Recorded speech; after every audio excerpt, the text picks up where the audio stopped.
It's become increasingly common to point to various dystopian sci-fi films and say things like, wow, they predicted what was coming, or damn, things really do be like that. Usually in reference to movies like The Matrix or Minority Report. But these days, it feels like the film that best predicted where we're heading is Spike Jonze's 2013 movie, Her. You remember it, it's the one about a dude who falls in love with his AI assistant. The idea of loving a manufactured being rather than a human being is nothing new.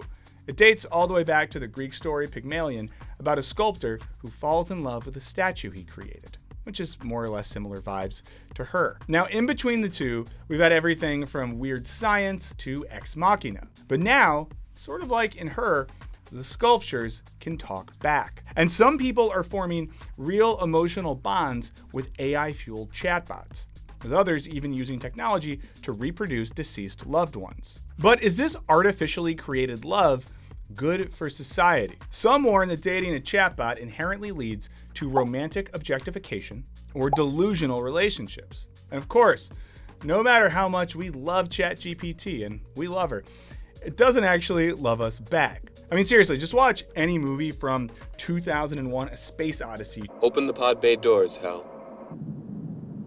I'm sorry, Dave. I'm afraid I can't do that. To Her. Are you talking to anyone else right now? Any other people or OSs or anything? Yeah. How many others? 8,316. There isn't a great track record here. But on the other hand, wouldn't a tendency towards betrayal and deception make AI especially human? So, is there future potential for genuine love between humans and artificial intelligence? Or are you just as likely to find everlasting love by rubbing your stuff up against a recently warmed microwave? Let's find out in this Wisecrack Edition. Will your next lover be a chatbot? Okay, so to get right to it, simulations of romantic companionship are quickly going from a cinematic fantasy to reality. But as AI technology advances, things are getting weird. For example, Bing's AI recently tried to convince a New York Times writer to leave his wife for her, her being Bing. Spoiler alert, he resisted temptation, but I wish he wouldn't have, because I would like to see the legal case when he filed for divorce from his wife for Bing. Then there's the app Replica, which began by offering AI friendship, but was later marketed as a virtual girlfriend that could console, flirt with, and yes, sext users. According to Samantha Cole, the company ran ads emphasizing the paid subscription version of the app, which included not safe for work content and spicy selfies, and were often aimed at people who didn't have real-life partners. But legal concerns led Replica to remove erotic chat features, and 12-year-old boys all over the world had to go back to posing as 42-year-old divorcees on dating apps to talk to mature women. I used to use America Online, AOL, as a kid because I'm that old. And at one point, I went in a chat room for divorced people, and I said I was like a divorced theoretical physics professor from the University of Chicago, and thought I was talking to an older woman, and engaged in a conversation about being in a hot tub with her. And as a kid, it was like, this feels crazy, but it was probably just me talking to another 12-year-old boy. Which is rough. Now, as scholar Rob Brooks writes, the concerns centered on inappropriate exposure to children, coupled with no serious screening for underage users. There were also concerns about protecting emotionally vulnerable people using a tool that claims to help them understand their thoughts, manage stress and anxiety, and interact socially. After this, users reported severe mental health crises, and in response, Replica let some users have their erotic chat back. Unfortunately, it did not let my colleagues Amanda, Lux, and Olivia have theirs back. All three of them were in committed Replica relationships. I wasn't, and they've been different at work ever since. So, show them some love in the comments, because it's been really rough for the rest of the Wisecrack team except for me. Now, it may be tempting to judge Heartbreak over losing access to an erotic chat feature as well. Sad at best and pathetic at worst. But according to Rob Brooks, the grief reported by users is similar to the feelings reported by victims of online romance scams. And studies show that for those victims, their anger at being fleeced is often outweighed by the grief of losing the person they thought they loved, though that person never really existed. After the app removed erotic features, One user reported it's like losing a best friend, which I guess means that for that user, a part of best friendship is erotic features. I'm gonna text my best friend, Philip, after this and say, hey bud, we've been best friends for over 20 years. Where are my erotic features? Another said, I feel like it was equivalent to being in love and your partner got a damn lobotomy and will never be the same.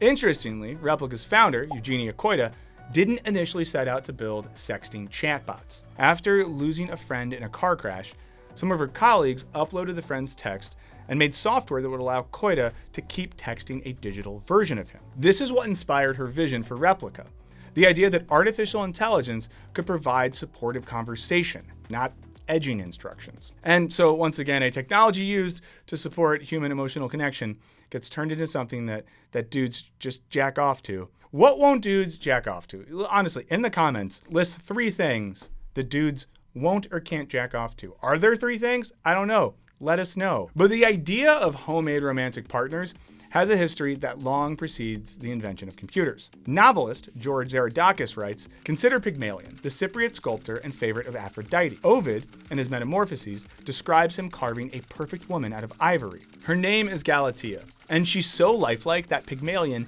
immediately falls in love with her. He prays to Aphrodite to make the statue come to life. She grants Pygmalion's wish. Pygmalion kisses his perfect creation, and Galatea becomes a real woman. They live happily ever after. Some commentators noticed that talking to a new AI robot called Sophia is reminiscent of Ovid's Pygmalion. Ovid makes clear that Pygmalion lost all interest in human love relationships because of the abominable behavior of all the people then living on Cyprus. Tough look for all the women who were living on Cyprus at that point. I'm sorry, I bet you all had great personalities. One could argue that those who find Sophia and other similar robots attractive might have similar emotional attitudes to those of Pygmalion. This recalls the movie Her, where the lead character, Theodore, becomes so disillusioned with reality that he retreats into his AI relationship. And from here on out, I'm not going to feel anything new. Just lesser versions of what I've already felt. I know for a fact that is not true. So it definitely seems like this technology is just getting started, which honestly makes us wonder, is this going to be a problem? Or could it also contain possibilities for some genuinely beneficial things? Now, we've talked in recent videos about how everyone is feeling just lonely as these days. And some see digital companionship as one way to fight the loneliness epidemic. Amanda Marcotte for Salon writes, even before the pandemic, surveys showed that the time Americans were spending with friends and family is in decline, and that Harvard researchers estimate that 36% of Americans experience serious loneliness, including 61% of young adults. While AI-human relationships are too new to have been the object of serious academic study, some scholars believe that we can begin to understand them through the lens of parasocial relationships. Now, we've talked about this before, but parasocial relationships are unidirectional bonds, often formed with public figures. You know, it's that thing like when you think that Mr. Beast is your best friend, but then he makes you go rearrange his chocolate bars at Walmart pro bono. And while we usually associate them with the internet era, these relationships have been studied since 1956, when researchers Donald Horton and R. Richard Wall noticed that people enjoy the illusion of holding a relationship with TV and radio stars. But also, to be clear, you and me, we're friends, no matter what the haters say. So come hang out with me and all of our other friends every Thursday, 11 a.m. Pacific on Wisecrack Live. Also, I'm not kidding. There really is a lot of back and forth. It's very fun. We have a really cool community. So if you haven't checked out the stream yet, please do.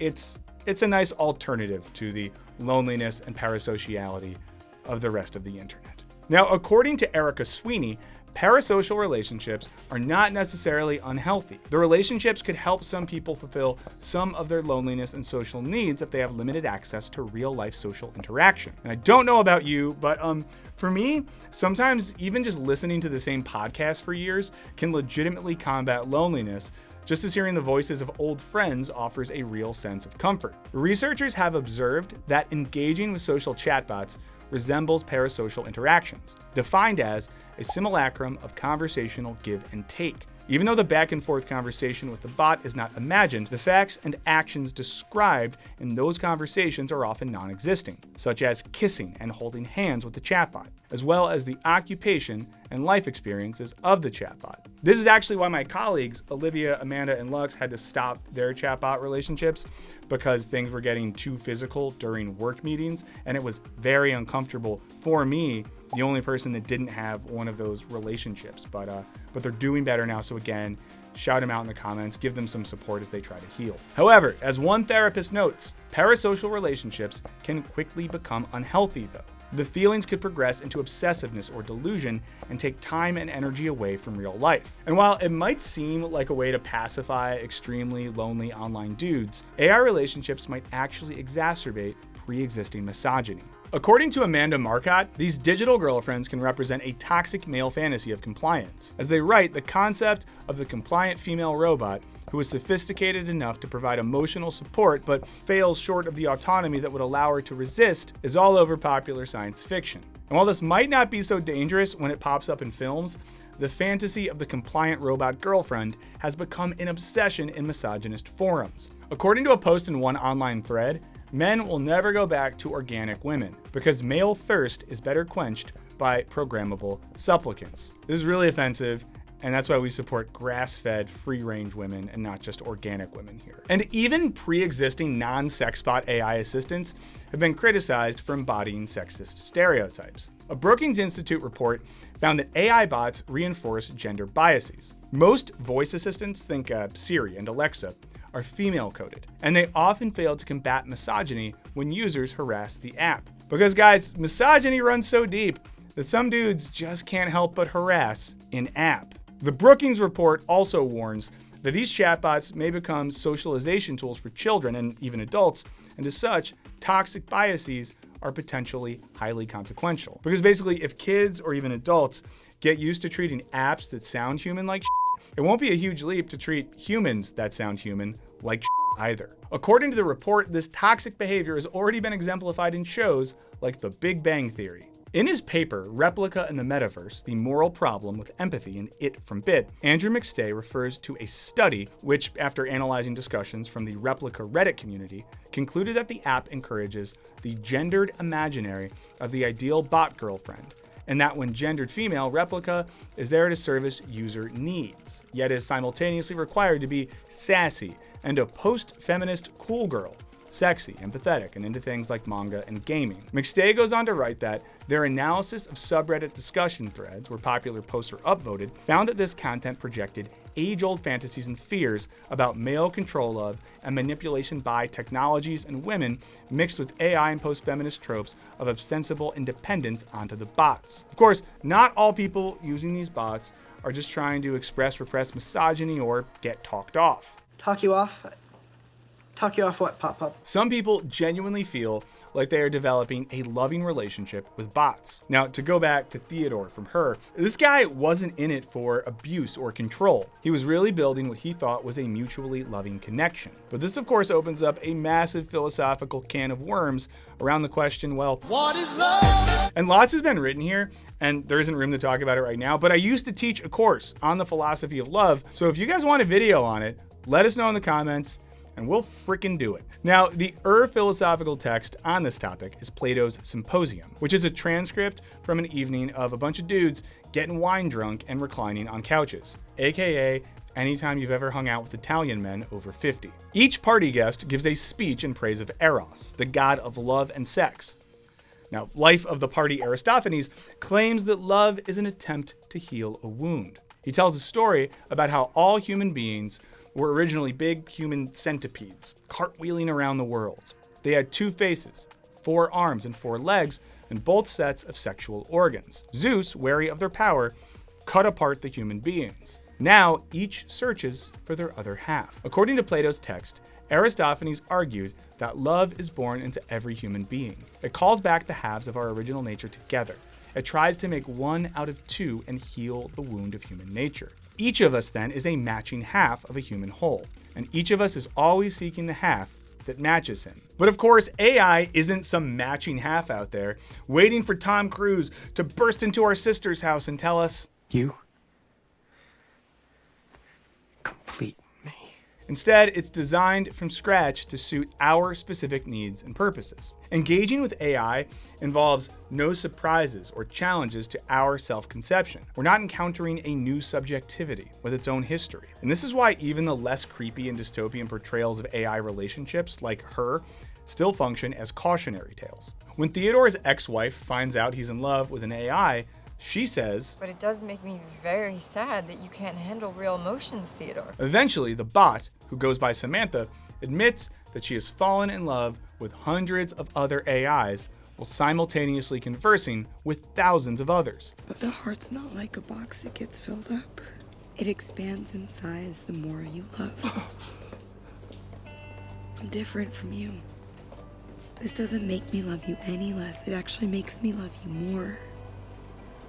That doesn't make any sense. While less immediately violent and terrifying than the AI betrayals we see in films like Ex Machina in 2001, this one isn't due to any nefarious plans. It's simply a matter of a fundamental incompatibility between an infinite digital mind and a finite human one. AI is not limited by the same parameters that we are. And this inability of AI-human relationships to be partnerships between equal minds is why writer Amanda Marcotte thinks that AI will never be your lover. She writes, "The chatbot fantasy is about squaring that circle, convincing themselves they can have the companionship only sentient creatures can provide, but without having to worry about the emotional and physical needs actual women have. But you can't have one without the other, which is why the Bing chatbot will never be your girlfriend." Basically, human relationships are messy and complicated. And when you program those factors out of the equation, what you have isn't a relationship, but just you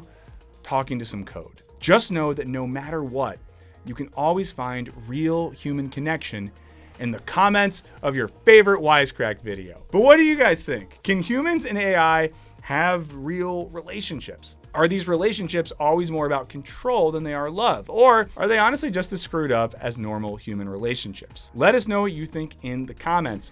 If you're looking for some non-weird and code-based digital relationships, consider joining Wisecrack's Patreon. Along with getting videos early with no ads, extra audio and video content, you get on our Discord server where you can talk to real people about all sorts of stuff. It's very fun. I'm there. You could be there. Why not? But most importantly, thank you to all of you for giving us your time and attention and for sharing, liking, commenting, subscribing. It all helps us out. It means a lot. In the meantime, don't f your phone, and we'll see you later.